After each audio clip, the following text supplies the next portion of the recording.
আপনার বাড়ির পাশে আপন দুই ভাই মারামারি লাগছে, আপনি দেখলে কি করেন? অনেকে মজা নেয়। অনেকে কি করে? মজা নেয়, আরেকটু লাগুক। আবার বলে হাত থাকতে মুখে কি বলে? কপাল পোড়া, কপাল পোড়া। আফসোস তাদের জন্য, কপাল পোড়া। দুইজন ঝগড়া লাগলে মিলিয়ে দিলে যে কত সওয়াব, এটা আমরা অনেকে জানি না। দুইজন ঝগড়া লাগছে, আচ্ছা আপনাদের কোথাও এলাকায় আগুন লাগলে আপনারা কি ঢালেন? পানি। অনেকে ওই জায়গায় তেল ঢালে। এরকম ডাকাইতেছে না নাই? আগুন নিভানোর জন্য ঢালতে হবে কি? একদল এখানে কি ঢালে? আল্লাহ তাআলা এরকম মাইন্ডসেটের মানসিকতার হওয়া থেকে আমাদেরকে তুমি বাঁচাও।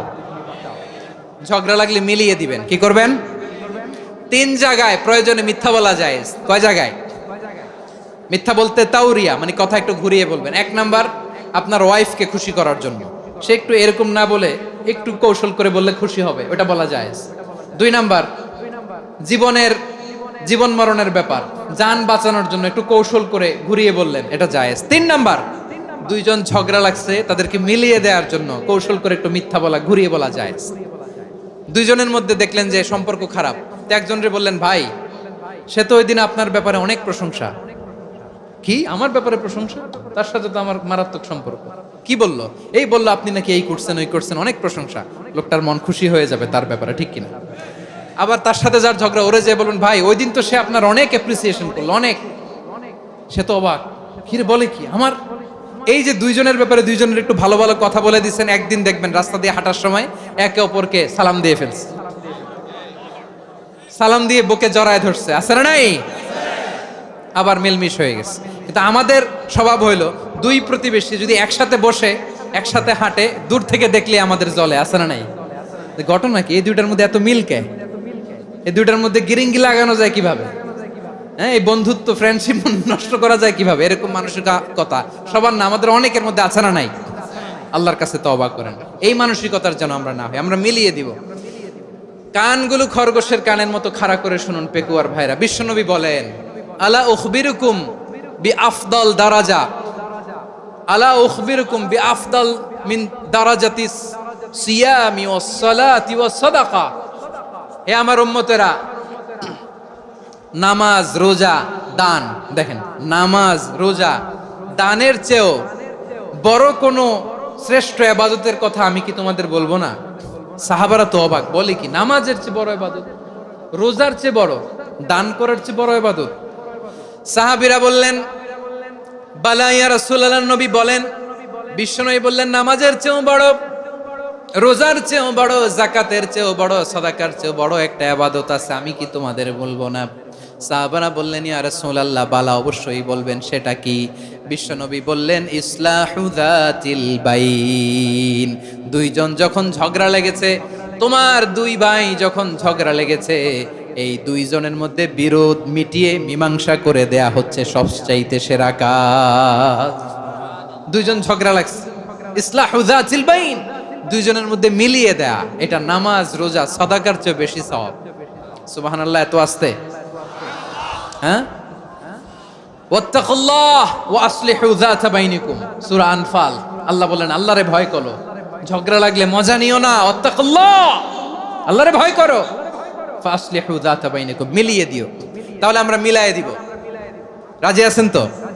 তাহলে আমরা এক উম্মাহ, এক উৎস থেকে এসেছি, এক দেহ এক প্রাণ। আমাদের সম্পর্ক বড় মজবুত, সীসাঢালা প্রাচীরের মতো, কেউ টলাতে পারে না, কেউ ভাঙতে পারে না, ঠিক কিনা? আবার আমাদের সম্পর্ক হলো ভাই ভাই। আমরা ঐক্যবদ্ধ থাকার জন্য দুনিয়ায় এসেছি। কেমন করে ঐক্যবদ্ধ থাকতে হয় দুনিয়াবাসীর শেখানোর জন্য এসেছি। আল্লাহ বলেন, ও নবী, শুধু মুসলমানের মধ্যেই ঐক্য করলে হবে না, প্রয়োজনে ইহুদি নাসারাদের সাথে ঐক্য গড়ে তোলো। কথা শুনতেছেন? প্রয়োজনে আহলে কিতাবদের সাথে ঐক্যবদ্ধ হওয়ার আদেশ দিয়েছে কে? সবাই বলতে হবে, আওয়াজ করে বলেন। আহলে কিতাব, ইহুদি নাসারাদের সাথেও প্রয়োজনে ঐক্যবদ্ধ হওয়ার ঘোষণা দিয়েছে কে? বিশ্বনবী মক্কা থেকে মদিনায় হিজরত করতে গেছেন, ওখানে ইহুদিদের সাথেও কোয়ালিশন করেছেন। সুবহানাল্লাহ পড়বেন না? বনু কাইনুকা, বনু নাদির, বনু কুরাইজা, এই 3টা দলের সাথে বিশ্বনবী কোয়ালিশন করেছেন একসাথে। কিন্তু তাদের বিশ্বাসঘাতকতার কারণেই তারা বহিষ্কৃত হয়েছে মদিনা থেকে। বিশ্বনবীর এখানে কোনো দোষ নাই, বিশ্বনবী ঐক্যবদ্ধ হতে চেয়েছেন। আল্লাহ তাআলা নবীরে বললেন, নবী তুমি তাদেরকে বলো, ও আহলে কিতাবের ভাইয়েরা, ইহুদি নাসারারা, এসো এসো এসো, আমরা এমন একটা বিশ্বাসের প্রশ্নে একত্রিত হই যে বিশ্বাস তোমাদের নবীরাও প্রচার করেছে, যে বিশ্বাস আমিও প্রচার করি, যে বিশ্বাসের কথা তোমাদের পবিত্র ধর্মগ্রন্থগুলোতে রয়েছে, আবার যে বিশ্বাসের কথা আমার কোরআনের মধ্যেও রয়েছে, আসলে ওই কথায় আমরা একত্রিত হই। সুবহানাল্লাহ। তাহলে ভিন্ন ধর্মী তাদের সাথে যখন আমরা ঐক্য করব, কিসের উপর ঐক্য? একটা কমন ফেইথ, একটা মৌলিক বিশ্বাসের উপর ঐক্য। আল্লাহ তাআলা বলছেন, কুল ইয়া আহলাল কিতাবি তাআলাউ ইলা কালিমাতিন সাওয়াইম বাইনানা ওয়া বাইনাকুম আল্লা না'বুদা ইল্লাল্লাহ ওয়া লা নুশরিকা বিহি শাইআ ولا يتخذ بعضنا بعضا أربابا من دون الله فإن تولوا فقولوا اشهدوا بأننا مسلمون পড়েন আল্লাহু আকবার।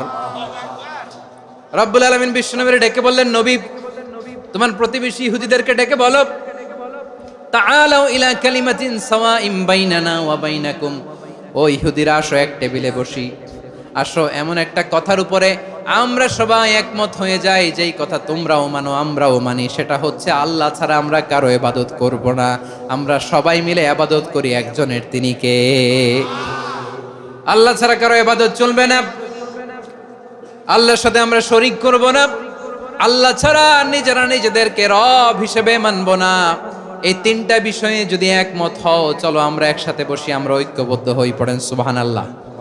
তাহলে দেখেন, ঐক্য কি শুধু মুসলমানদের মধ্যে না, প্রয়োজনে অন্য ধর্মের সাথে ঐক্যবদ্ধ হতে হয়। শেষ, আপনাদের ওয়াজ শেষ নাকি? হ্যাঁ, আমরা শেষ করে দেই, অনেক রাত হয়েছে। বসতেছে। যদি পরিস্থিতি কখনো এমনও হয় শিরকের আড্ডাখানা, আপনি ঐক্য প্রতিষ্ঠার জন্য, ঐক্য রক্ষার জন্য তাও শুধু তাওহীদের দাওয়াত দিবেন, ওইখানে আক্রমণ করবেন না, এটা কোরআনের নীতি। কথা বুঝতে পেরেছেন?